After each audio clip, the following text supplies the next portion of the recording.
Hello everyone, and welcome back to the Dark Fears family. Tonight, we're venturing into the shadows of Halloween, exploring the 7 most disturbing true Halloween horror stories.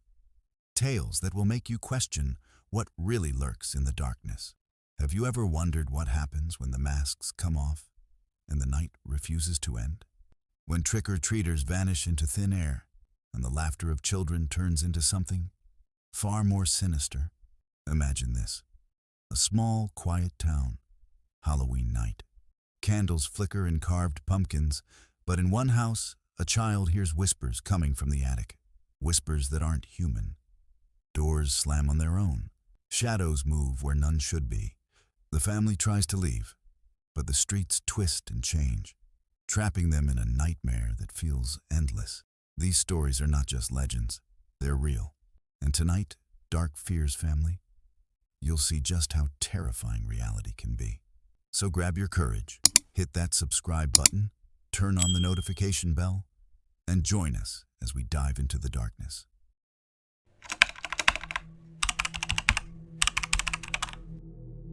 The town of West Haven, Ohio, wasn't known for anything remarkable.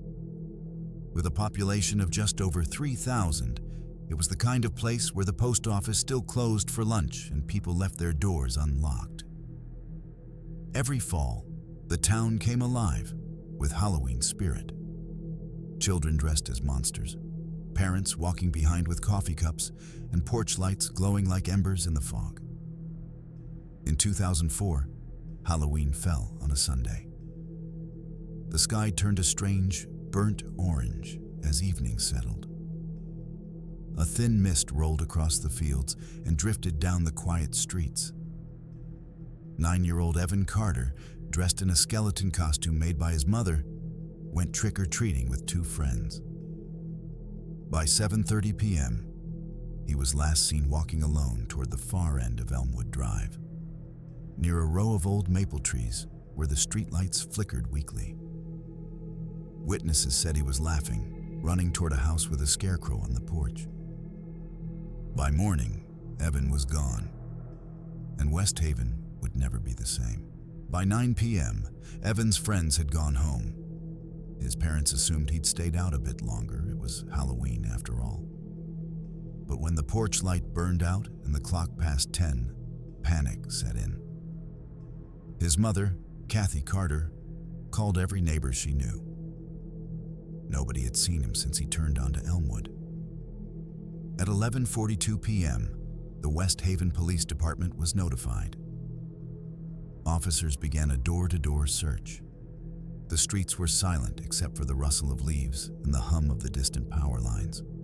Neighbors described seeing an old red pickup truck parked near the woods behind Elmwood Drive, its headlights off. One child claimed a man wearing a scarecrow mask had given him candy earlier, but he couldn't remember which house. Detective Laura Jennings noted something chilling in her report. Every jack-o'-lantern on Elmwood Drive had been snuffed out when officers arrived, as if someone had walked the length of the street blowing out each candle. The only light left was from the moon. By dawn, more than 50 volunteers joined local police in a full-scale search. They combed through ditches, sheds, and the wooded area behind Elmwood Drive.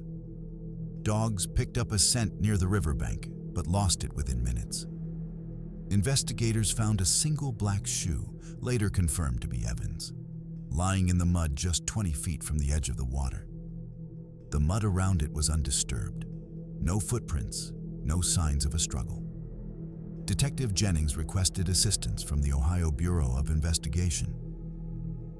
Helicopters scanned the area, and divers were sent into the murky water. Nothing. Meanwhile, rumors spread fast. Residents whispered about an old farm outside town where scarecrow decorations had been tied up year-round. Some even said they moved when no one was looking. But the police focused on facts, and the facts pointed toward one thing. Someone in West Haven had planned this. Witness interviews revealed a disturbing pattern. 3 separate families on Elmwood Drive recalled a man dressed as a scarecrow handing out candy earlier that night. He wore a burlap mask stitched crudely around the mouth and gloves stuffed with straw.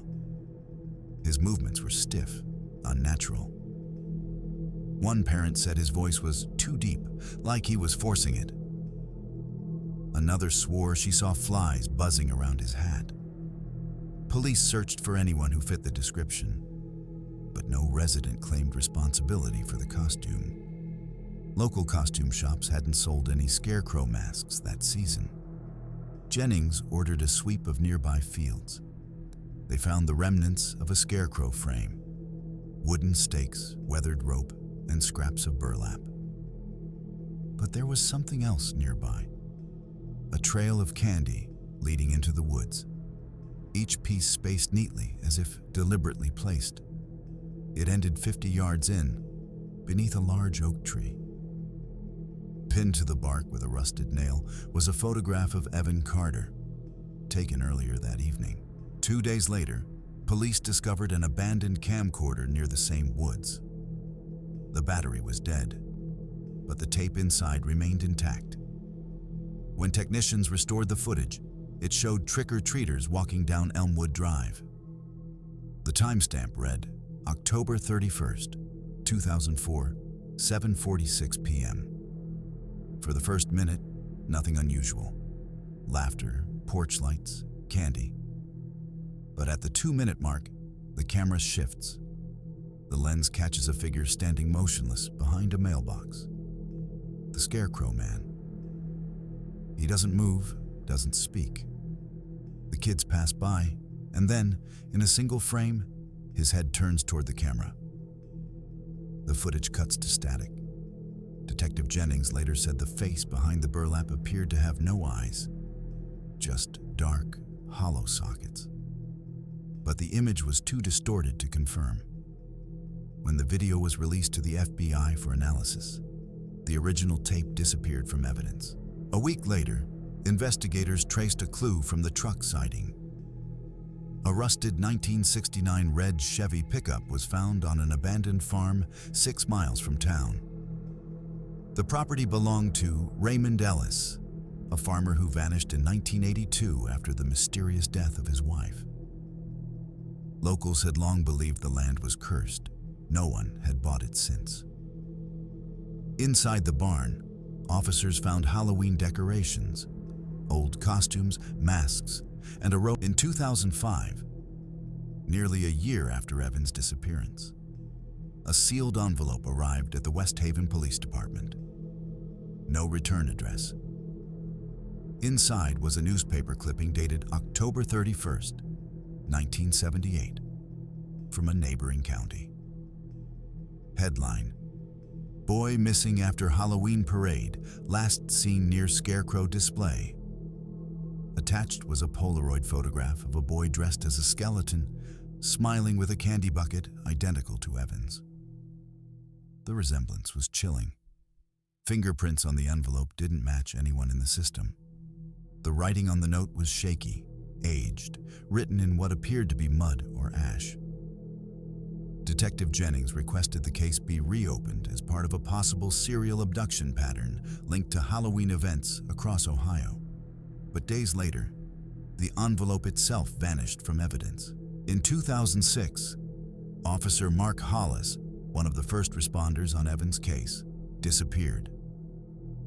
He told colleagues he was going back to Elmwood for closure. His patrol car was later found near the same oak tree where Evan's photo was discovered. The vehicle doors were open. The radio was on. Inside, officers found a burlap scrap and Hollis's badge lying neatly on the dashboard. No fingerprints, no struggle. A voice recording recovered from his dash cam captured faint whispering in the background. Multiple voices, layered and childlike, repeating the phrase, "Trick or treat, trick or treat." The FBI reviewed the audio, but never released the results publicly. After Hollis's disappearance, no one in West Haven celebrated Halloween again. By 2008, the Carter family moved away. The investigation was officially labeled unsolved. Detective Jennings retired shortly after, citing burnout and recurring nightmares. Before she left, she submitted a confidential memo to state archives. In it, she described a recurring dream of walking down Elmwood Drive, where every pumpkin had gone out, one by one, until the entire street was dark. She wrote, "There's something about that night we were never meant to understand." The memo was sealed under state order. To this day, the West Haven Halloween case remains one of Ohio's most disturbing unsolved child disappearances. Nearly 2 decades later, locals still claim to see a figure on Elmwood Drive every Halloween night. A scarecrow standing silently at the end of the road. Some say it's a costume. Others say it's something older. But one thing is certain. No child in West Haven has gone trick-or-treating since 2004.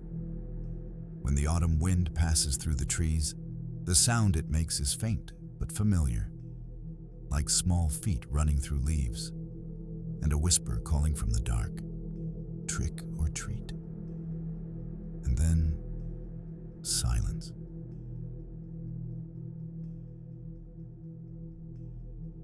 In the flat plains outside Ashfield, Kansas, there once stood a sprawling pumpkin farm known locally as the Granger Patch. For nearly 40 years, families came from miles around to pick pumpkins, drink cider, and pose for photos beside the barn's faded sign. But by the late 1990s, the land was in decline. The soil had gone dry, the barn sagged, and the Granger family, once the heart of the town, had vanished from public view. On October 31st, 1998, the town decided to hold its last Halloween festival on the property. Children wandered through the dying pumpkin rows, while parents sipped coffee near the hayrides. By 8 p.m., a thick orange fog began creeping in from the north fields. The air turned cold, unnaturally fast. Witnesses said it smelled like rotten iron. An hour later, a local teenager stumbled out of the field screaming, covered in mud and pumpkin pulp. She kept repeating the same phrase. They were hanging. They were all hanging in the patch. Sheriff Walt Harrison was first on the scene. His report described a dense, chemical-like mist hovering low to the ground as he entered the Granger fields. Visibility was less than 20 feet. At 9:14 p.m., deputies discovered what the teenager had seen. 7 human figures hanging from wooden posts once used for scarecrows. Each body was wrapped in burlap sacks, tied with twine around the neck. Pumpkins had been carved over their heads, faces cut into grotesque grins. The bodies were later identified as local drifters, 5 men and 2 women. None with known addresses, all missing for weeks before Halloween. The gruesome discovery shut down the festival instantly. News vans crowded the highway, and the Granger property became a crime scene overnight. What baffled investigators most wasn't the method. It was the precision. Each post was evenly spaced, each rope identical in length. Whoever did this had planned it carefully. But the most disturbing detail came later. Beneath every hanging body, carved deep into the soil, was a date. Public records showed the Granger family once owned nearly 300 acres of farmland, stretching beyond the current property lines. The patriarch, Charles Granger, founded the patch in the 1950s. But the business fell apart in 1958, when his wife and 2 children disappeared on Halloween night after the town's first pumpkin festival. Charles reported them missing. Their car was found at the edge of the property, keys still inside, pumpkins scattered nearby. He was questioned repeatedly, but never charged. He lived alone for the next 20 years until his death in 1979. Locals said he often talked to someone in the fields at night, setting up scarecrows long after the harvest ended. The 1958 date carved into the soil under the hanging bodies matched the night his family vanished. Detectives began to suspect that the 1998 murders might be a copycat ritual, a reenactment of something that had happened 40 years earlier. But the forensics team found no footprints, tire tracks, or drag marks anywhere near the posts. It was as if the bodies had simply appeared. The teenage girl who discovered the bodies, Lena Morris, age 17, was hospitalized for shock. When she finally spoke to detectives, her account was fragmented but unsettlingly detailed. She said she had gone into the fields to look for her younger brother after losing sight of him near the hayrides. The fog rolled in, and the music from the festival began to distort, like a record slowing down. She claimed she saw figures moving between the rows, at least a dozen, wearing burlap sacks and carrying lanterns. Their footsteps made no sound. When she screamed, every lantern turned toward her at once. The next thing she remembered was running through the fog until she reached the main road. Her brother, Tommy, was never found.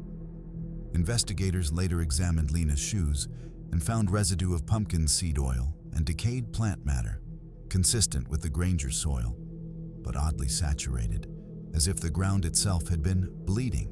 The sheriff's tape weeks after the crime scene was cleared, Sheriff Harrison recorded a personal audio log, later released through a Freedom of Information request. His voice is tired, trembling. "I went back to that field tonight. Couldn't sleep. The fog came back. Same smell, same damn sound. You can hear it if you stay quiet long enough. It's like whispering. I thought it was the wind, but it's not." The tape ends abruptly with static. When officers searched his cruiser the next morning, they found the radio still on and the driver's side door wide open. Harrison's boots were found 200 feet into the pumpkin rows, standing upright, filled with mud. His body was never recovered. The official report listed him as missing in the line of duty. Unofficially, locals began calling it the Pumpkin Field Curse. During the cleanup, a maintenance worker found a rusted metal canister in the Granger barn. Inside was a damaged film reel labeled October 1958. Festival footage.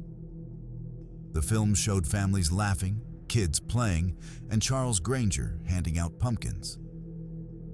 But midway through, the footage flickered. A frame appeared showing the same 7 scarecrow posts later found in 1998, only empty.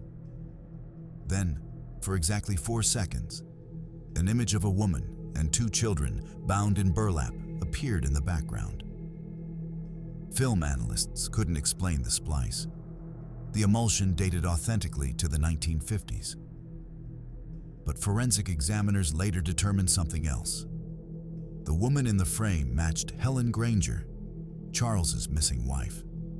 If genuine, the film suggested the Granger murders were captured before the family vanished, decades before the 1998 victims were found. In 2001, freelance journalist Dana Pierce published an article titled "The Harvest That Never Ended." She'd been investigating the Granger Patch case for months and claimed to have obtained unreleased photographs from the original police archive. 2 weeks after the article's release, Dana was found dead in her apartment. Cause: carbon monoxide poisoning. The stove had been left running. Police ruled it accidental. But inside her notebook, one sentence stood out. The faces inside the pumpkins aren't carved. They're stretched. Her apartment walls were lined with printed photos from the case. In one, the 7th hanging body had changed. Its carved pumpkin face appeared different than in the original crime scene image. When officers returned later to collect evidence, every photograph was gone. In 2005, a letter surfaced at the Topeka Tribune offices. It was written in a shaky hand and signed CG. The content matched the handwriting of Charles Granger's old business forms, verified through archive comparison. The letter read, "They never left. The land took them. Every 40 years, The harvest calls for 7. I thought I could end it by joining them. But I was wrong. The letter was postmarked from Ashfield, 26 years after Charles's recorded death. A search of the Granger cemetery found his grave disturbed, the coffin splintered open from inside. Forensic teams could not identify the residue inside, only that it contained high traces of pumpkin enzyme and decayed human tissue. The land was officially condemned in 2006. In 2018, 2 ghost hunters from Wichita trespassed on the property, streaming their exploration live online. Viewers watched as they entered the overgrown field, laughing and mocking the legends. 23 minutes into the stream, their camera panned across the dark field and caught 7 shapes standing between the pumpkins. At first, they appeared to be scarecrows. Then, one of them moved. The live stream cut out seconds later. Their vehicle was found the next morning near the highway. The camera was recovered from the mud, but the footage had been completely erased. The final frame showed a single carved pumpkin grinning in front of the lens, lit from within. Inside it was a human tooth. Today, nothing remains of the Granger patch but weeds and rusted wire. The land is fenced off, declared unsafe due to soil instability.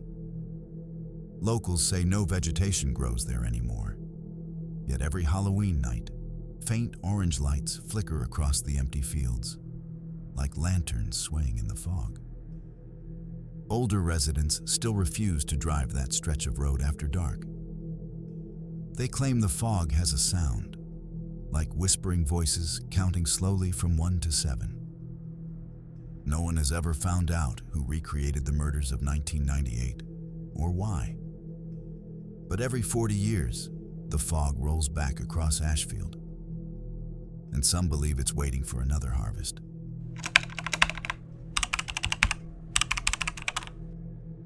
Ridgway Lane stretched through the back roads of Carroll County, Maryland, a lonely 2-mile ribbon of cracked asphalt surrounded by cornfields and patches of dark woods. Locals whispered about the road for decades.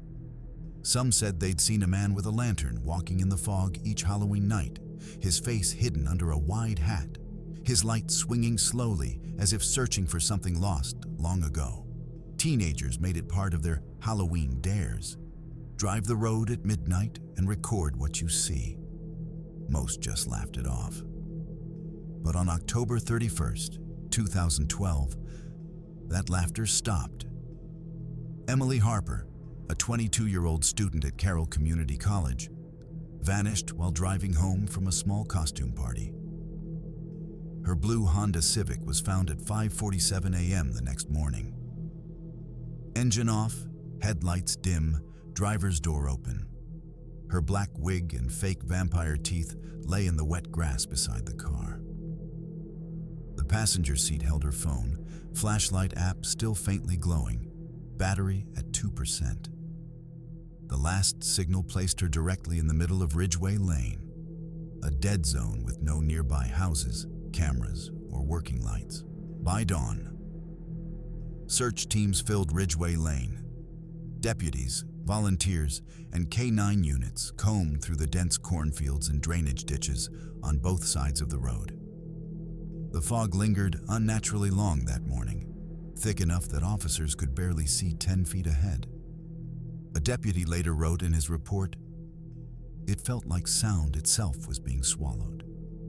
No birds, no wind, just silence and fog." They found faint drag marks leading away from the car. 2 parallel streaks pressed into the damp grass, ending abruptly near a line of trees.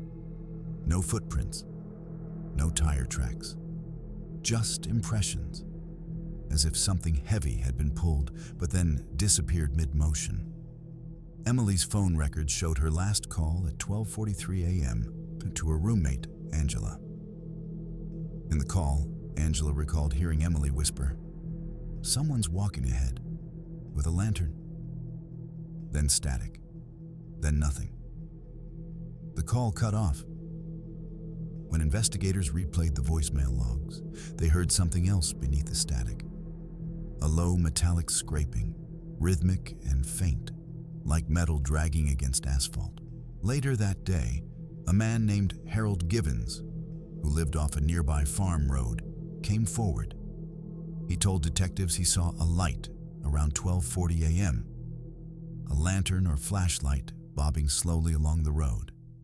Harold was sitting on his porch, unable to sleep, when he noticed it through the fog. He assumed it was a late-night walker or someone whose car broke down.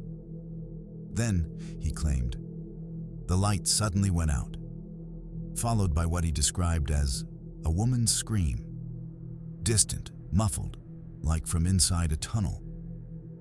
Investigators asked him if he was certain about the time. He said yes. The clock on his kitchen stove read 12:41 a.m. Forensic techs returned to the scene that evening. They found one more disturbing detail: faint handprints on the hood of Emily's car, as if someone had leaned over it with muddy hands.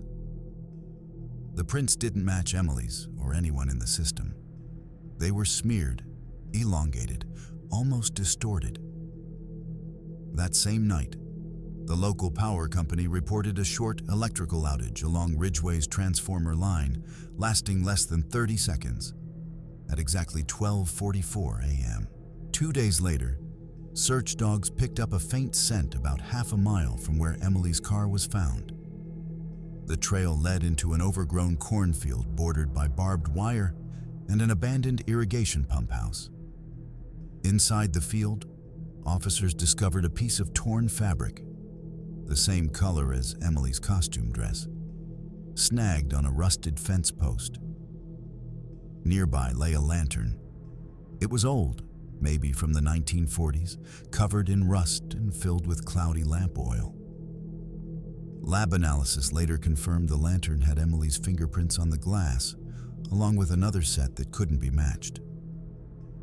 When investigators tried to retrace her path, they realized something chilling. The drag marks from her car aligned perfectly with the direction of the cornfield, straight toward where the lantern was found. The area was cordoned off for days, but no further evidence emerged. Every night, locals reported seeing strange glows in the fog, dim yellow lights moving through the corn like fireflies, too large to be natural. Some thought it was just residual moisture reflecting headlights. Others weren't so sure. While reviewing case archives, a deputy found something eerily similar: a missing person report from October 1999. A 17-year-old boy named Tommy Reed vanished on the same road under almost identical circumstances. His friends claimed he'd been filming their Halloween dare. Only one tape was recovered, heavily damaged, with faint footage showing a lantern swaying in the dark before the tape cut to static. Detectives compared the coordinates. Tommy's last known location was less than 100 yards from where Emily's car had been discovered. The connection reignited public fear.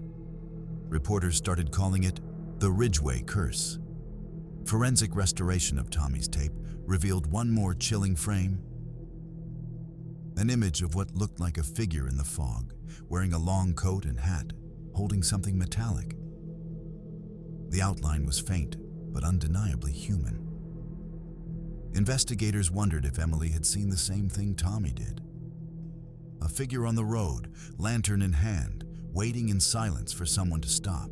Following the resurfaced 1999 case, Carroll County authorities installed temporary surveillance cameras along Ridgeway Lane in late November 2012, hoping to capture any unusual activity. Motion-activated thermal sensors and night vision units were placed near the same section where both disappearances occurred. For the first 3 nights, the footage showed nothing but passing vehicles and wind-blown fog. But on the 4th night, at precisely 12:39 a.m., one of the thermal cameras recorded a heat signature moving along the shoulder of the road. The figure appeared human, tall, slow-moving, holding what seemed to be a light source in its right hand. Investigators watching the feed described it as a soft, rhythmic swing, identical to the motion of a lantern. The object glowed faintly, but there was no clear flame, no electric reflection. When the figure reached the area near where Emily's car had been found, the image flickered violently, then froze. The next frame showed nothing. No figure, no glow, just static and darkness. Technical analysis couldn't explain the distortion. The thermal camera was functioning normally before and after that exact moment. The timestamp? 12:43 a.m. The same time Emily's call ended.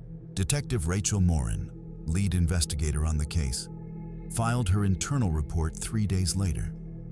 In it, she wrote, "The Ridgeway area presents consistent atmospheric anomalies. Unexplained temperature drops between 12:30 and 12:45 a.m., malfunctioning electronics, and localized fog density beyond meteorological expectations." Morin also noted that multiple witnesses, including search volunteers, reported hearing faint metallic scraping in the distance during late hours. One farmer claimed his horses refused to approach the fence bordering the lane. Another described seeing flickering amber light moving through the fields, only to vanish when approached. The case stalled by early December. There was no physical trace of Emily Harper, no body, no belongings beyond her phone and costume. The sheriff's department quietly closed the search perimeter, but never declared her deceased. Detective Morin privately continued her research.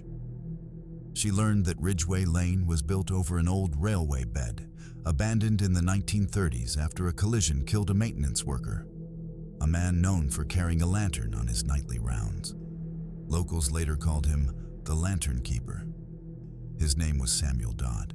In January 2013, state technicians re-examined the corrupted audio from Emily's final phone call. Using forensic sound isolation, they enhanced the static background. What they discovered changed the direction of the investigation entirely. Behind Emily's last words, "Someone's walking ahead," another voice emerged. It was low, distant, and almost mechanical, repeating a fragmented phrase, "Stay on the light." The phrase looped faintly before cutting out with a metallic screech, the same sound previously mistaken for distortion. Experts confirmed it wasn't a technical glitch.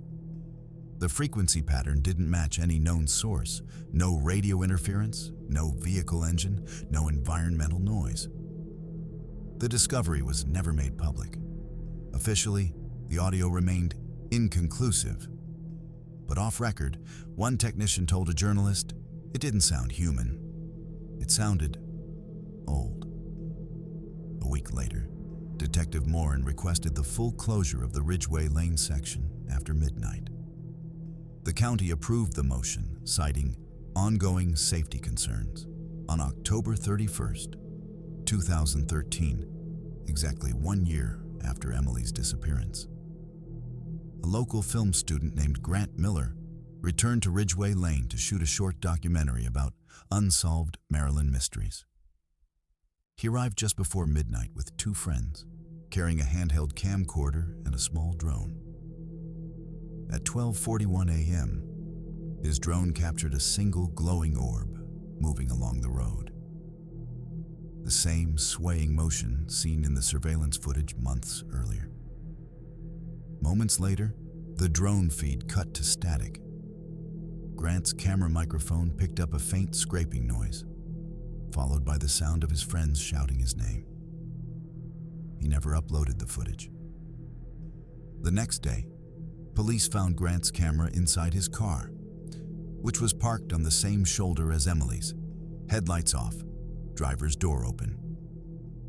Grant and his friends were found walking several miles away, disoriented, covered in dirt, and unable to explain where they'd been for the last 2 hours. All 3 suffered short-term amnesia and severe light sensitivity. When the footage was reviewed, The final visible frame showed the lantern glow slowly approaching the camera. Then black. The Ridgway case remains open to this day. Emily Harper was never found.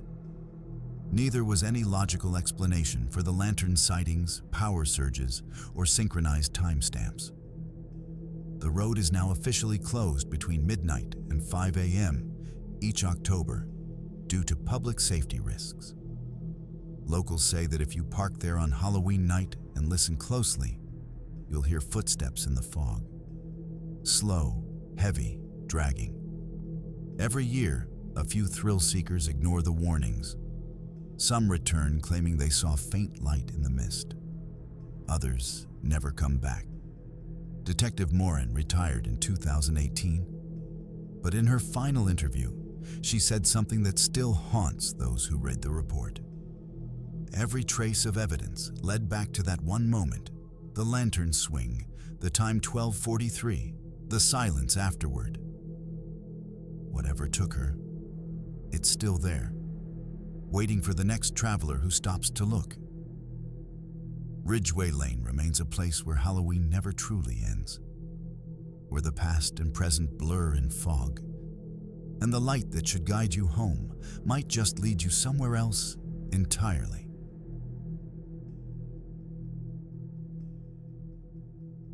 It started with a Facebook event. October 30th, 2016, Salem, Massachusetts. Dozens of locals received an anonymous invite titled, "The Final Masquerade, One Night Only." The location was listed simply as the Greeley House, a Victorian mansion on the outskirts of town. Once a bed and breakfast, it had been closed since 1998 after the owner, Eleanor Greeley, vanished without a trace. Most people assumed it was a Halloween prank, a viral marketing stunt. But about 30 guests showed up anyway, drawn by curiosity, free drinks, and the legend surrounding the house. Neighbors later reported hearing faint music drifting from the property that night. Violins, muffled laughter, clinking glasses. Sounds no one had heard there in almost 2 decades. By morning, the house was silent again. Every car that had parked along the old gravel road was still there. The porch light was on. The front door was locked from the inside. When police arrived around noon after multiple missing guest calls, they forced entry. Inside, they found half-empty glasses, melted candles, and a still-playing record. But not one person. Not a single trace of the party that had taken place only hours before. Investigators described the Greeley house as being eerily preserved. Furniture covered in dust, except for the parlor and dining room, where clear signs of recent activity stood out. Dozens of masks and costumes were scattered across the floor. The dining table was set for 30, but all plates were untouched, glasses half full of dark liquid that lab results later confirmed was wine mixed with small traces of blood plasma. There were footprints on the hardwood floor, all leading toward the main ballroom, none returning. The record player in the corner spun endlessly, the needle worn down to white static.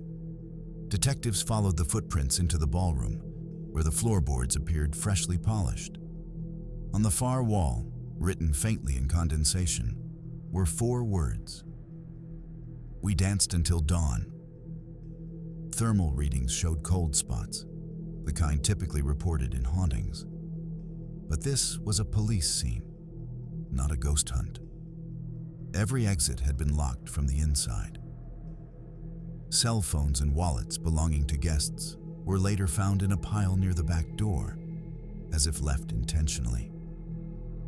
The strangest detail: not a single fingerprint was discovered anywhere in the house. One person claimed to have seen the party. Lydia Cross, 56, who lived across the marsh, told police she saw the house light up around 10:30 p.m. Music, laughter, silhouettes moving in the windows.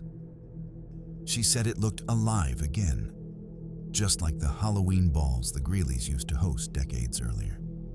But what she described next was chilling. At around 1 a.m., she saw a procession of people walking slowly into the backyard, all still wearing masks, holding candles. She counted at least 20. They moved in complete silence. No one spoke. Then, one by one, their candles went out as they disappeared behind the house. Lydia assumed it was part of some ritual performance. But when she looked again minutes later, the windows were dark and the music had stopped. Only the front porch light remained, glowing faintly through the fog. When police asked her to describe what the guests looked like, Lydia said something that unsettled every detective present. Their clothes didn't look modern. It was like they were from another century. Records revealed that the Greeley house had been built in 1889 by Eleanor and Thomas Greeley, a wealthy couple known for their elaborate masquerade balls. In October 1924, during their last known Halloween event, a fire broke out in the West Wing, killing 12 guests. Their bodies were never recovered. Only scorched masks and a melted chandelier were found among the ashes. Afterward, the mansion was sealed until Eleanor's brief reopening in the late 1990s. She claimed she wanted to honor the memory of the lost guests by holding one final masquerade. But that night, she vanished. The house was found empty the next morning, music still playing. The same waltz as in 1924. Forensic testing of the record discovered after the 2016 disappearance confirmed it was the exact same record from the 1924 incident, preserved perfectly, even down to a microscopic layer of ash embedded in the grooves. Locals began to whisper that every 20 years, on Halloween, the Greeley house hosts itself. Invitations appear, the guests come, and by dawn, they are gone. Massachusetts State Police treated the Greeley disappearance as a mass missing person event. Forensic teams spent 4 weeks cataloging over 600 items from the scene. They found traces of human skin cells on the walls and tables, but all degraded, all decades old.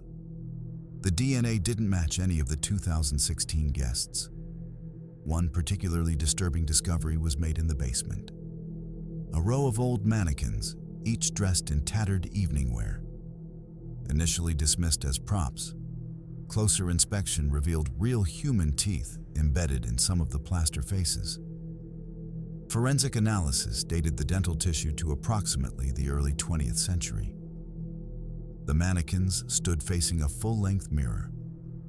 Written along the top of the glass in faded red ink was the phrase, "They never stopped dancing." The police sealed off the property.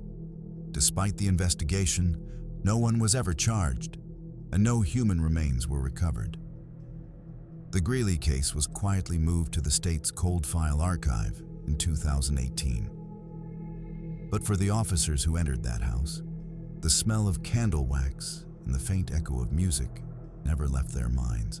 In early November 2016, weeks after the party, locals reported seeing unfamiliar cars parked along the gravel road leading to the Greeley house. Witnesses described figures in vintage clothing, masks obscuring their faces, wandering near the tree line in the evenings. One neighbor, Marvin Phillips, 42, claimed to see them through his kitchen window at 11:47 p.m., circling the house as though performing a choreographed ritual. Police checked the license plates. None matched any registration. Surveillance cameras along the main road showed only static at the time of sightings, even though streetlights were fully operational. Officers who attempted to approach the figures reported a sudden drop in temperature, heavy fog appearing out of nowhere, and a muffled sound of music echoing from within the house, despite it being abandoned. The town historian, Margaret Kane, noted that the movements resembled the dance formations documented in the 1924 fire incident. The very night 12 guests had died. Kane remarked, "It's like the house is alive again." Like the past is replaying itself, authorities advised residents to stay indoors on Halloween night, warning that anyone approaching the house may experience disorientation, hallucinations, or extreme fatigue. Oddly, emergency calls during the following week included reports of missing time from those who walked near the property. In late November, a private investigator named Simon Greer gained access to the mansion for documentation. Using a sensitive microphone array, he recorded faint orchestral music identical to the waltz from 1924. The sound appeared to emanate from nowhere, even in rooms that were completely empty. Greer also captured whispers, fragmented and indecipherable at first. When enhanced in the lab, the whispers formed coherent words, eerily chanting, "Join us, dance forever." The audio puzzled experts. Spectrogram analysis showed frequencies that cannot be naturally produced by human voices, fluctuating between ultrasonic and infrasonic ranges, causing disorientation in anyone listening without headphones. Simultaneously, Greer's drone footage revealed a shadowy mass in the ballroom, moving as if a crowded party were taking place. Yet, infrared thermal cameras detected no heat signature. Footsteps and laughter were audible in the recordings, but had no physical source, leaving investigators with an impossible conclusion. Some event had occurred inside the house that defied physics, blending sound, movement, and presence without material evidence. Greer's assistant refused to return to the property after 2 nights, citing feelings of being watched and visions of dancers whose eyes were hollow and black. During another visit in 2017, a YouTube filmmaker named Carla Mendoza attempted to capture footage of the Greeley house for a Halloween special. Using a high-resolution drone, she recorded the mansion from above as twilight fell. At 6:03 p.m., the drone suddenly lost GPS signal while hovering over the backyard. On its feed, a circular formation of figures became visible, all in antique masks, holding candles, moving rhythmically as though performing a centuries-old ritual. Moments later, the drone's camera tilted downward abruptly, capturing a stone patio filled with dozens of footprints. But the footprints appeared fresh yet undisturbed, as if a heavy mist had pressed them into the ground. Then the drone fell from the sky, landing near the tree line with no discernible damage, though it recorded only static and whispers for the remaining minutes. Carla described feeling an invisible force pressing against her chest as she exited her car, forcing her to flee the property. Local police found the drone the next morning but could explain neither the GPS failure nor the unmarked footprints, adding the incident to the house's long and growing list of mysteries. By Halloween 2018, the legend had grown. Local teenagers, emboldened by viral stories, trespassed on the property. 5 were reported missing after entering the house. When authorities investigated, they found the front door locked from the inside, with party decorations freshly arranged and wine glasses filled. Investigators noted no signs of forced entry.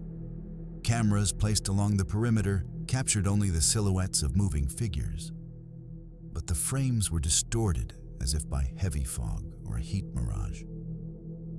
All 5 teenagers were never found, though their phones were recovered in a neat pile near the foyer, screens lit with selfies showing blurred, smiling faces behind masks that weren't theirs. The town council declared the property off-limits, but rumors persist that each October, new invitations appear online, sent anonymously to those who research the mansion. Local law enforcement has urged the public not to follow them, warning that anyone entering the house risks disappearing without trace.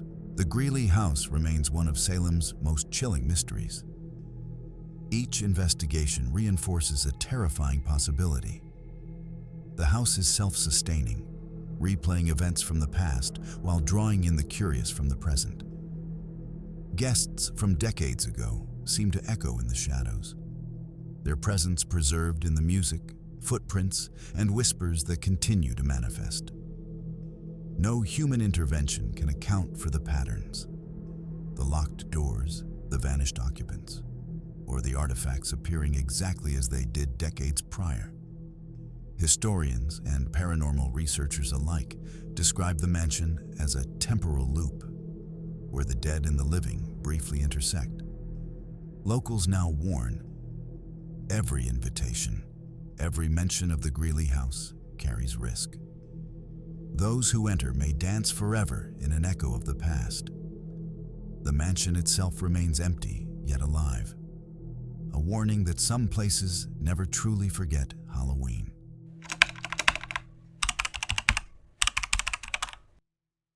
In October 1979, the Halloridge Carnival set up its last fairground on the outskirts of Warren, Pennsylvania.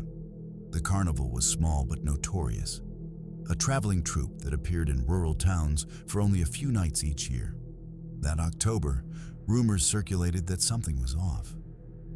Locals reported strange music heard over empty fields, a faint scent of rotting popcorn, and shadows moving where no rides were operating.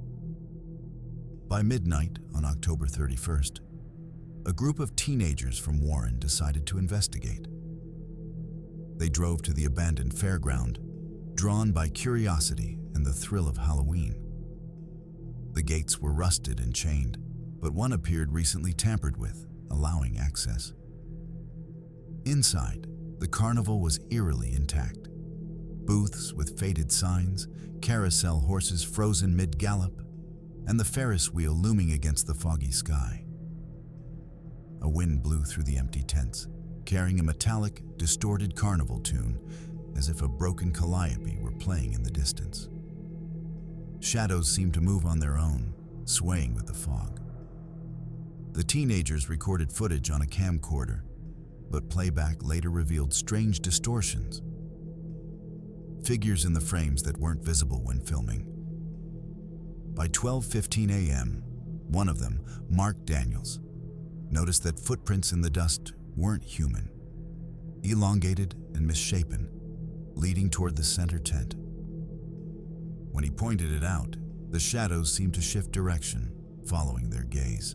As the teens explored, the fog thickened.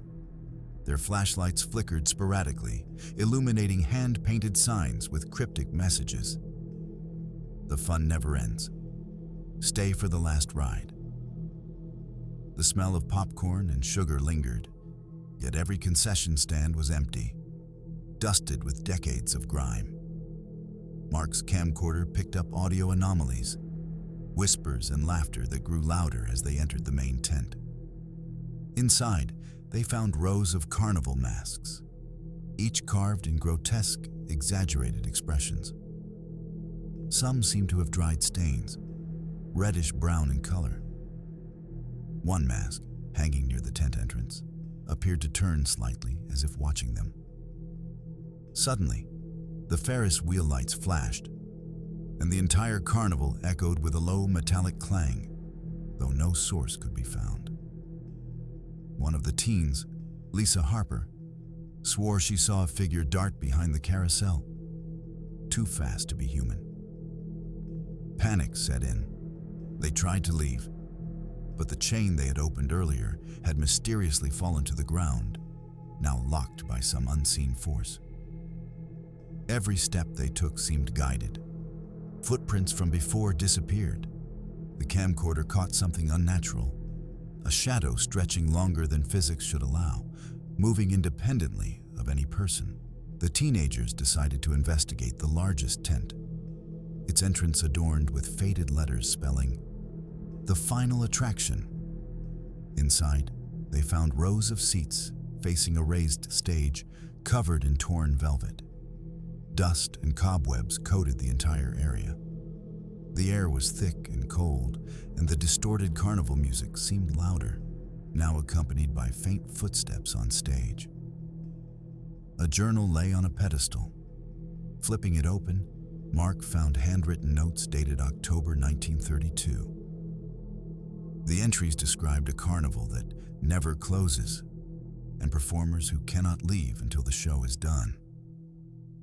The handwriting became chaotic, each page ending with the same warning. If you stay past midnight, the curtain never falls. The teens felt a presence, something observing them. A shadow passed behind the curtains, leaving a chill in its wake. Lisa screamed when she noticed a row of dolls with human features, faces eerily resembling people from Warren's past. Attempts to exit the tent led them to realize the exits no longer aligned with the entrance, as if the tent itself had grown.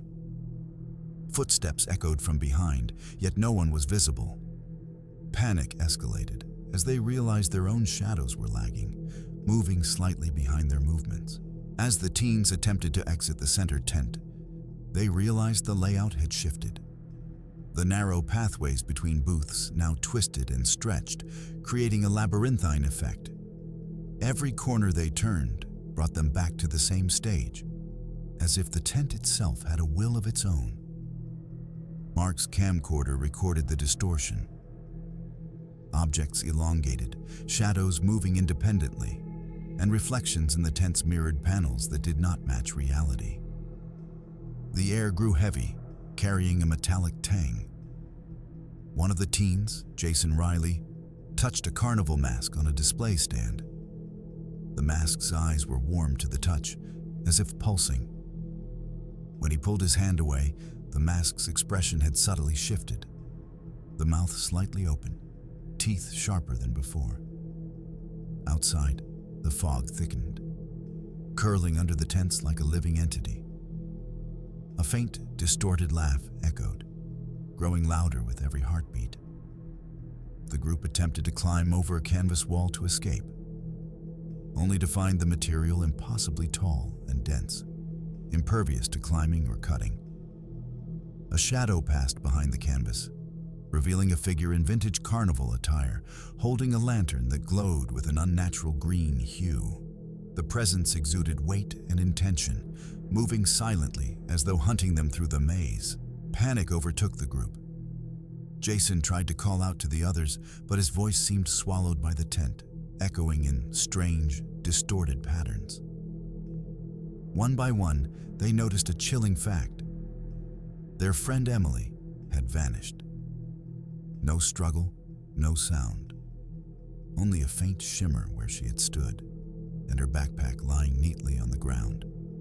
Mark and Lisa found a diary half buried in dust, detailing past disappearances at the carnival dating back to the 1930s.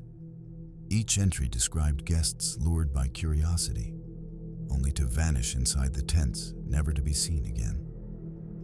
One page warned, "The carnival feeds on those who linger after midnight." There is no escape once the music begins, as they scrambled to find an exit. A grotesque carousel horse seemed to twist its head toward them. The shadows of other animals moved subtly, following their steps. A low metallic scraping echoed through the air, moving closer, faster, punctuated by a distorted carnival tune that warped with each heartbeat.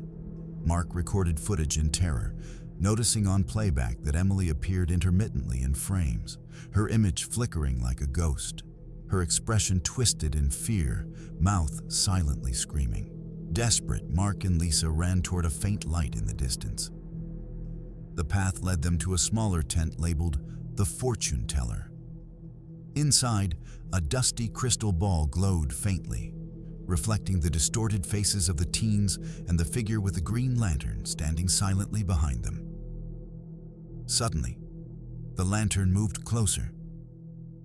The figure stepped forward. A man with a mask sewn directly onto his face. Clothing from the 1920s, lantern swinging rhythmically. He did not speak but exuded an oppressive presence. Lisa screamed, and the figure's shadow stretched across the tent walls, enveloping her entirely. Mark tried to grab her hand, but she vanished mid-step, leaving only her shoe behind. The crystal ball reflected her terrified face, distorted as though trapped inside the glass. Mark panicked, recording everything on his camcorder. The figure's lantern swung closer, and the temperature dropped sharply, visible as frost forming on the tent walls. Time became meaningless. Mark could hear echoes of laughter and music, but each note was slightly off, bending reality. Every exit attempted led him back to the same crystal ball. The carnival, he realized, was alive. A predator in itself. Hours seemed to pass, though Mark's watch never moved beyond 12:37 a.m. He noticed clocks inside the tents were all stopped, except for one, ticking backward. The camcorder recorded distorted voices, whispering, "Stay, forever. The show cannot end."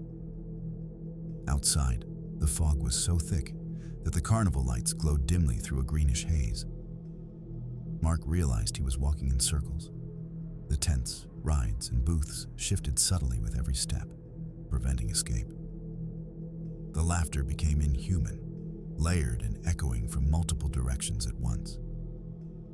Through his camcorder lens, he noticed something horrifying. Past victims appeared fleetingly, including Emily and Jason, frozen in poses of terror, their eyes wide, mouths open. Each seemed trapped in a loop of fear, reliving their final moments repeatedly. Mark finally understood. The carnival didn't just trap bodies. It trapped time and consciousness, replaying horror for eternity. The music, the lantern, the shadows, all were mechanisms feeding the carnival's life. Sustained by fear, Mark found a door marked Exit, but it led to a mirror corridor reflecting infinite versions of himself and the carnival. Every reflection moved independently, smiling grotesquely. He tried smashing mirrors, but his fists passed through glass as if hitting water. The figure with the lantern reappeared, slowly swinging the light across the mirrors. With each swing, Mark felt pressure on his chest, a weight crushing him mentally and physically. The reflections began whispering, repeating, "Stay, join the dance." Frantically, Mark ran, following the distorted whispers, hoping for an exit. He stumbled through the fog, glimpsing rides in motion, carousel horses galloping with no operator, a Ferris wheel slowly turning with figures in masks, riding endlessly. The carnival was alive in every detail, feeding on his terror, stretching reality beyond comprehension. Mark stumbled into the main tent, collapsing onto the dusty floor. The camcorder still recording, he saw the lantern figure holding Emily and Jason by the shoulders, their faces pale and frozen.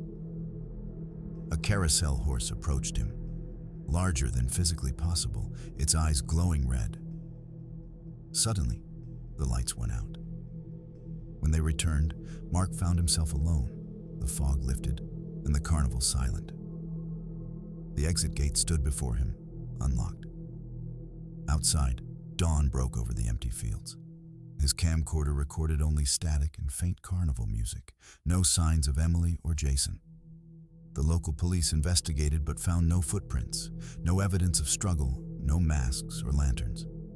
The Hollow Ridge Carnival had vanished, as if it had never existed, leaving only Mark's testimony and footage.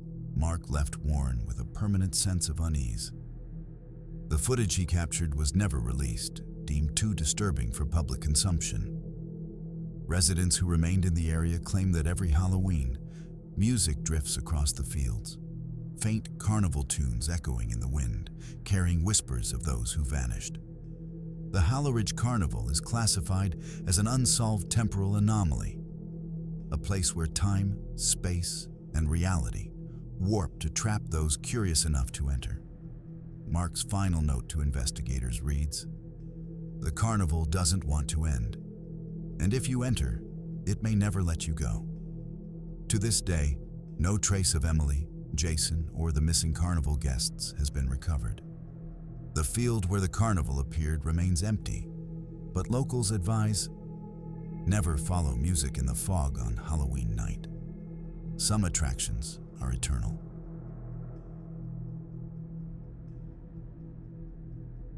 In October 2008, Route 42, a remote stretch of highway near Appalachia, West Virginia, became the setting for one of the most chilling Halloween mysteries ever recorded.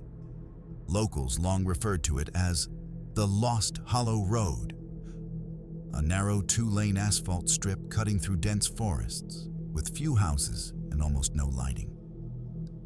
For decades, travelers reported strange fogs, flickering headlights, and eerie silhouettes along the roadside. That year, a group of 5 teenagers, ages 14 to 17, decided to go trick-or-treating in the sparsely populated neighborhoods along the route. They parked at a gas station near the edge of the woods around 6:30 p.m., unaware that this Halloween would turn into a nightmare. Witnesses later reported dense fog rolling unusually early, enveloping vehicles, and an unnatural stillness descending over the road. As the group drove deeper along the route, the headlights cut through the fog only a few feet ahead. Trees leaned unnaturally close to the asphalt, their long branches scraping the roof of the car. Every mile felt longer than it should, and the familiar landmarks of the town seemed to vanish, replaced by empty woods and isolated cabins with unlit windows. By 7:15 p.m., the teens noticed another car trailing them at a distance, its headlights dim, moving erratically, sometimes disappearing entirely. When they attempted to pull over, the trailing car vanished, leaving behind a faint mist scented like decayed leaves. The teens continued along the route, unaware that the fog was thickening unnaturally. Around 7:30 p.m., the youngest, Daniel Harper, age 14, insisted on stopping at an abandoned cabin along the roadside, claiming he saw candy bowls through the window. The group hesitated, but eventually agreed. As they approached the cabin, the air grew chillingly cold, and the faint smell of rot filled their nostrils. The door creaked open on its own. Inside, the cabin was empty, except for a single bowl of candy, covered in dust. Daniel bent to pick a piece, and in that instant, a dark silhouette darted past the window, and he vanished. The remaining 4 screamed and ran outside. No footprints, no drag marks. Nothing indicated where Daniel had gone. The fog hung heavier, almost tactile, pressing against their skin. In panic, they attempted to drive away, but the car felt sluggish, as if the road itself resisted movement. Locals later reported that Daniel Harper's family received a single phone call around 7:32 p.m., with nothing but static and faint laughter on the line.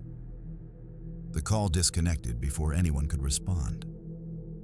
Authorities documented the disappearance as a possible abduction, but no evidence was found at the cabin. By 8 p.m., the remaining teens, Jessica, Tyler, and siblings Amanda and Sean, were driving frantically, attempting to leave the fog-covered highway. Every turn brought them back to the same stretch of road, as though they were trapped in a looping maze. Headlights reflected on wet asphalt, revealing trees with twisted skeletal branches, leaning unnaturally toward the car. Suddenly, the radio began playing static, interspersed with faint, distorted Halloween music. A childlike melody warped into something sinister. Tyler rolled down the window, hearing whispers carried by the wind. "Join us. Stay. Forever." Moments later, the fog thickened inside the car, reducing visibility to mere inches. They could see only the glowing eyes of something outside the vehicle, elongated silhouettes moving in the trees, too fast and agile to be human. Amanda screamed as a shadow passed over the hood, leaving a faint streak of condensation. The teens attempted to call 911, but the signal dropped. The road ahead seemed to stretch endlessly, and every street sign they passed displayed the same warning: Lost Hollow Road, enter at your own risk. Panic turned into terror as the forest seemed to shift subtly with every mile, closing in around them. By 8:15 p.m., the remaining teen's car was nearly invisible in the dense fog. The trees along the roadside seemed to bend inward, their gnarled branches scratching against the roof and windows. Visibility dropped to only a few feet, and a low, whispering wind carried sounds of children laughing from all directions. Amanda spotted another vehicle ahead, an old, rusty pickup truck parked at the edge of the forest. Its engine roared silently, and a faint glow came from inside. Tyler, convinced they had found help, slowed down. As they approached, the truck suddenly disappeared, leaving behind only a wet patch on the asphalt and the lingering smell of decayed leaves. The radio emitted sharp, piercing static, interspersed with distant screams. Jessica noticed her reflection in the rearview mirror was distorted, her eyes unnaturally large, pale streaks across her cheeks, as if the fog itself was altering their appearance. For the first time, they realized the road itself was alive, bending and twisting, creating loops that prevented escape.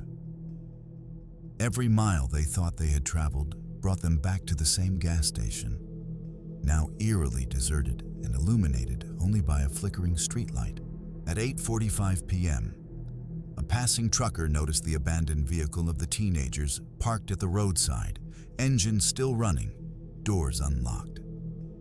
Police arrived quickly, but when they approached, they found no sign of the teens, only a few scattered pieces of candy and a single flashlight.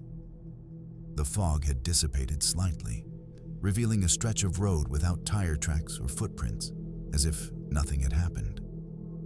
Authorities took statements from the trucker and local residents, who reported increased reports of strange fogs along Lost Hollow Road. Historical records showed similar incidents dating back to the 1950s. Halloween trick-or-treaters vanishing under similar circumstances. Many of these reports described a low-lying fog, distorted sounds, and shadows that moved independently of natural sources. The case was officially documented as missing persons, but investigators were baffled. No evidence indicated abduction or foul play, yet the repeated pattern over decades suggested a recurring phenomenon unique to that highway. The road had earned a grim reputation. Anyone entering the fog alone or at night faced an extreme risk of vanishing without trace.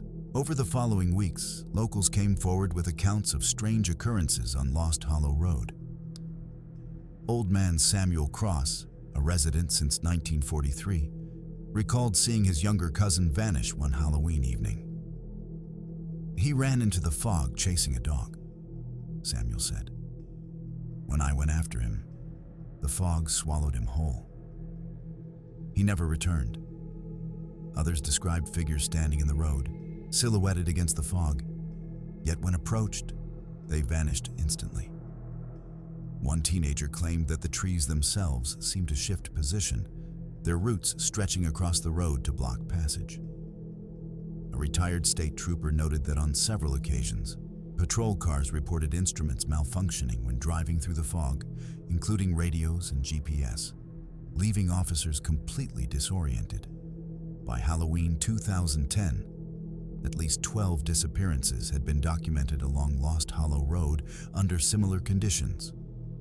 Investigators theorized that natural explanations, fog, low visibility, treacherous terrain, could account for some incidents.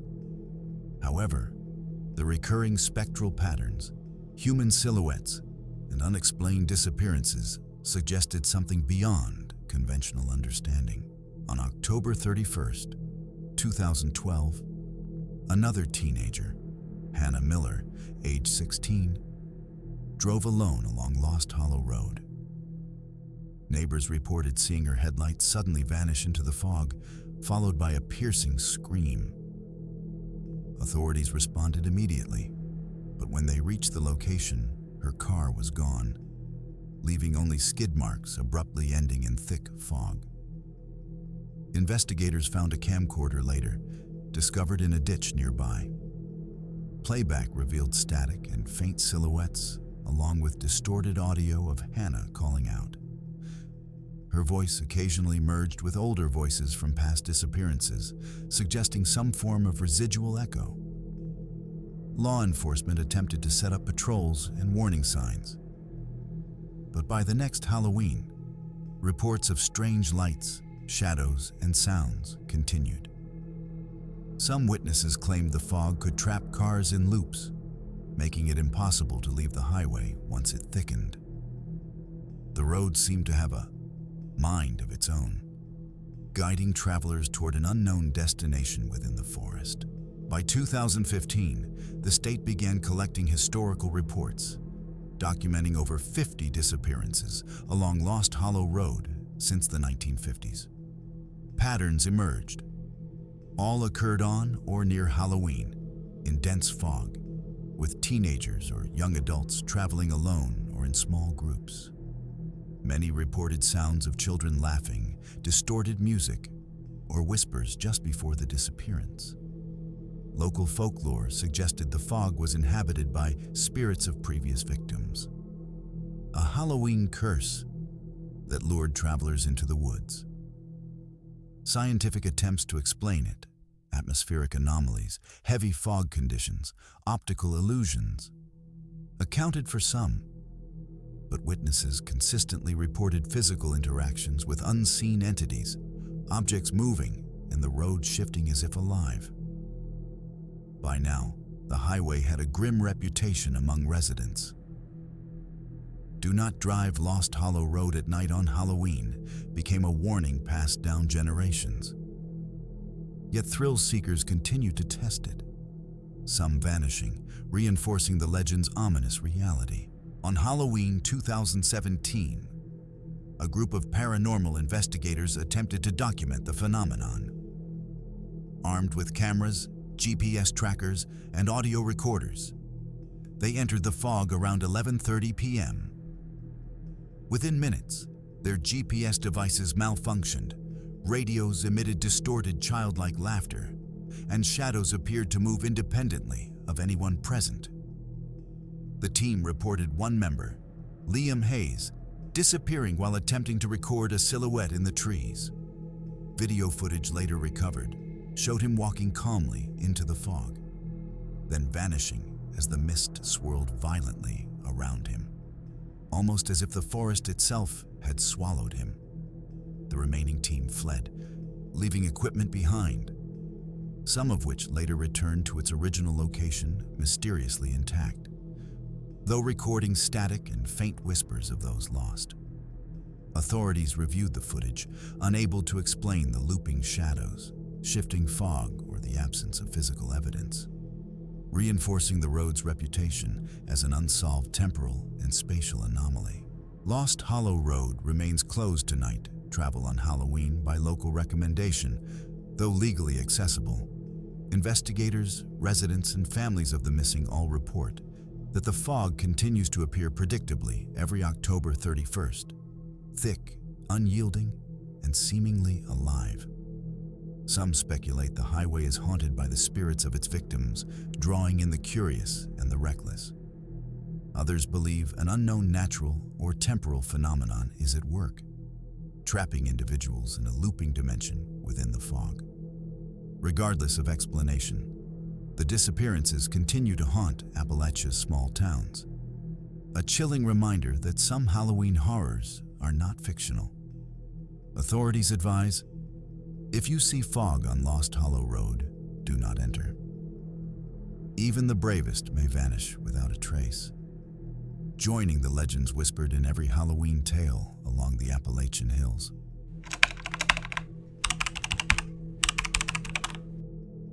In October 2011, the quiet town of Bridgeton, Maine, became the center of a terrifying Halloween mystery. Residents reported that a large Victorian house appeared seemingly overnight on Hollow Street, an otherwise unremarkable suburban road. The house had tall, blackened chimneys, shuttered windows, and peeling paint. Yet it was immaculate compared to the neighboring homes. No one claimed ownership. Curious teenagers began to take photographs, noting a faint orange glow from within and pumpkins lining the porch, despite the house being uninhabited. Locals recalled that every year, someone would move into that house for Halloween, then vanish, leaving no forwarding address. By dusk on October 31st, a small group of teenagers, Ryan, Kayla, Ethan, and Megan, decided to explore the property, drawn by the thrill of Halloween. As they approached, the wind carried a faint creaking sound, like rocking chairs moving across the floor. The front door was slightly ajar, and the faint scent of cinnamon and decay wafted out. A dim light flickered inside, illuminating a row of life-size dolls in Victorian attire staring out the windows. Their glass eyes reflected the teenagers' flashlight beams unnervingly. By the time they stepped onto the porch, the door closed behind them on its own, trapping them inside. Outside, the street seemed unusually quiet. No wind, no passing cars. Just a deep, unnatural silence that pressed on their ears. Inside, the house smelled of dust, old wood, and faint burnt sugar. The walls were covered in photographs of previous Halloween decorations, some depicting families who had lived in Bridgeton decades ago. On the staircase, footprints in fresh-looking dust led upward despite no visible entry point. Ethan discovered a diary lying on a console table, dated October 31st, 1982. The entries were unnerving, describing strange occurrences on Halloween. Voices calling from empty rooms, objects moving, and dolls appearing in new positions each day. One entry ended with a chilling warning. If you enter the house on All Hallows Eve, it watches. It chooses, and it keeps. Kayla noticed the doll's eyes seemed to follow them across the room. When she pointed it out, the diary's pages flipped violently, stopping at a photograph showing a group of teenagers posed on the porch, all missing, according to town records. A faint whisper echoed through the hallway. "Come, stay, join us forever." Panic set in as the teens attempted to leave, but the front door refused to budge. Windows were darkened, and the house seemed larger on the inside than outside. With hallways that twisted impossibly, defying logic, the house seemed to react to their presence. Doors slammed, floorboards creaked under no apparent weight, and shadowy figures appeared fleetingly at the edges of vision. Megan screamed when a mirror reflected a face behind her that wasn't anyone in the room. Pale, smiling unnaturally, with blackened eyes, Ryan tried to record footage on his phone, but the screen displayed static and brief images of previous victims, each frozen in expressions of terror. Objects moved independently. Chairs rocked slowly. A candle flame flickered though there was no breeze, and a grandfather clock ticked backwards. Exploring further, they found a basement door with scratch marks along its edges. The temperature dropped sharply as they descended, their breath visible. Inside, rows of more dolls and mannequins were arranged as if seated around a dinner table, each with masks that resembled faces from local missing person reports. A low creaking echoed from above, as if someone else was walking on the floorboards. But the house was empty. The air carried faint dissonant laughter and music box tones, looping unnaturally. The teens realized the house was alive in a way they could not understand, feeding off fear and curiosity. The basement was colder than the night outside, the walls damp and covered in peeling wallpaper. Shadows clung to the corners, shifting unnaturally as the teens moved. Ethan discovered a series of old newspaper clippings tacked to the wall. They chronicled disappearances dating back to the 1970s, all on Halloween, all near Hollow Street, all never recovered. Kayla noticed a diagonal beam of light flickering from a far corner. Approaching it, she saw a small, hand-carved doll resembling Megan, sitting on a rickety stool. Its eyes were too lifelike, seeming to follow her every movement. When she stepped closer, the doll tilted its head unnaturally, producing a soft giggle that echoed across the basement. The air grew heavier. The diary they had found upstairs began to turn its own pages, revealing drawings of a house interior that matched their current surroundings exactly. Yet the illustrations depicted figures bound and terrified, sitting on chairs that now appeared empty. Suddenly, a floorboard creaked directly behind them. They spun around, seeing the staircase stretch upward impossibly, the upper floor disappearing into darkness. The basement seemed to expand, swallowing space, making escape appear impossible. Fear took hold. The house was not just haunted. It was actively manipulating reality. As panic surged, Megan reached for the stairs to ascend, but vanished mid-step, leaving behind only a faint shimmer and the smell of burnt sugar.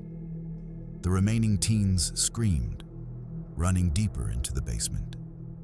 Ethan's phone recorded static and faint whispers repeating Megan's name, layered with old recordings of Halloween laughter. The walls seemed to close in, elongating and bending, forcing Ryan and Kayla toward a corner. Suddenly, the basement door slammed shut behind them.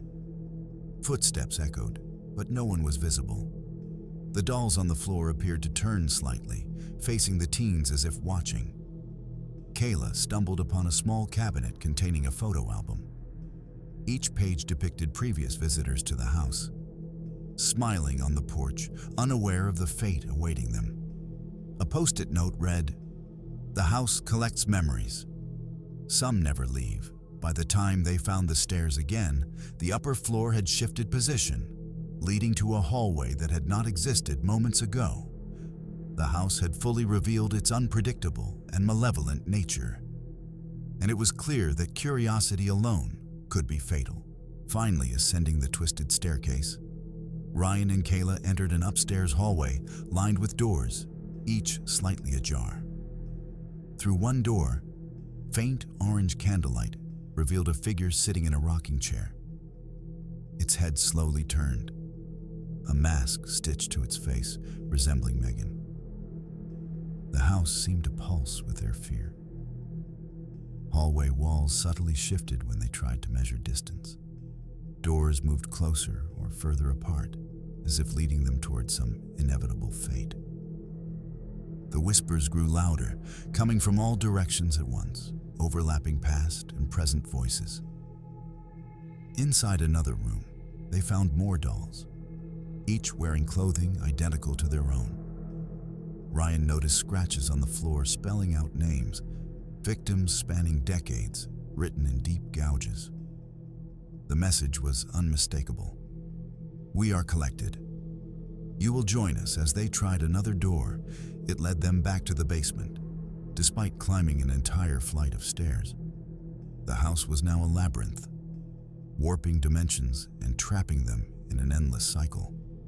Feeding on terror and disorientation, the teens attempted every window and door, finding each either locked or leading to impossible hallways. The house seemed aware, subtly manipulating their paths. Ryan tried smashing a window, but his hands passed through thick, invisible resistance, leaving only cracks on the glass. The floorboards creaked beneath invisible weight, and from the ceiling came soft whispers and the sound of a music box playing in reverse. Kayla noticed reflections in mirrors moving independently, showing herself being dragged into darkness. Panicked, they ran to the main hall, finding the front door glowing faintly. But as they approached, the orange light flickered violently, and shadows coalesced, forming humanoid figures, victims from past years, motionless yet terrifyingly real. Their eyes were hollow, staring straight into Ryan and Kayla's souls. Realization struck. The house was alive and sentient, feeding on fear and curiosity. Every attempt at escape only strengthened its power, looping them deeper into the labyrinthine structure. By 11:59 p.m., the house had fully revealed its malevolent nature. Ryan and Kayla were cornered in a room filled with dolls whose faces mimicked their own. Whispering voices filled the room, repeating, "Stay, forever, join the collection." Suddenly, the dolls began moving independently, surrounding the teens. A staircase appeared in the center of the room, leading upward into darkness. Compelled against their will, they climbed. But halfway up, Ryan vanished, leaving only a scream frozen in the air. Kayla tried to flee through a nearby door, but it led back to the basement, where she saw Megan and Ryan frozen as dolls on chairs, their eyes wide in terror. The house had claimed them, preserving their fear for eternity. The house remained eerily quiet after, lights dimming, shadows settling, as if satisfied with its harvest for the night. The following day, neighbors reported the house was completely empty. No sign anyone had entered. Local authorities investigated, finding no fingerprints, footprints, or broken objects, except for Kayla's dropped flashlight at the porch. Historical records showed similar occurrences every few decades. Halloween visitors entering the house on Hollow Street and never returning, with the property mysteriously appearing and vanishing over time. Paranormal investigators classified it as a temporal anomaly, a location existing partially outside conventional reality. The town issued warnings. Hollow Street's house is a place to avoid, particularly on Halloween. Yet thrill seekers continue to post photographs online, unaware that curiosity could mean permanent disappearance. The Halloween house on Hollow Street remains one of Maine's most enduring mysteries. Survivors or witnesses describe a palpable fear, a feeling that the house is alive and that time inside loops or distorts. Some claim the house collects consciousness, preserving those who enter as part of its macabre collection. Kayla was the only teen to return that night, traumatized but alive. Her testimony describes a living nightmare, a house that rearranges itself and feeds on fear. Local legend now advises, if you see the Victorian house on Hollow Street this Halloween, turn around. Do not enter. The house watches, chooses, and collects those who linger too long. The town remains haunted by disappearances, and each Halloween, faint laughter and candlelight glimmer from the property, reminding everyone that some horrors are very real and curiosity can be fatal. Hello, everyone. As our journey through these 7 most disturbing true Halloween horror stories comes to a close, one thing becomes chillingly clear. Some disappearances and encounters cannot be explained by bad weather, poor visibility, or even bad luck. Across forests, highways, and quiet neighborhoods, the line between reality and nightmare blurs on Halloween night. From the vanishing trick-or-treaters along Lost Hollow Road to the sentient Victorian house on Hollow Street, the accounts we explored are documented, reported, and terrifyingly real. Witnesses, authorities, and investigators continue to puzzle over the unexplained phenomena, the missing and the lingering fear that these places leave behind. These stories are not mere legends. They are reminders that some horrors lie hidden in plain sight, waiting for curiosity or carelessness to awaken them. The warnings are simple. Respect the unknown, heed local legends, and never underestimate the darkness that thrives in isolation. We want to hear from you. Share your thoughts or personal Halloween experiences in the comments below. Subscribe to Dark Fears for more investigations into the unknown, where documented nightmares meet cinematic storytelling. Until next time, keep your lights on and your eyes open.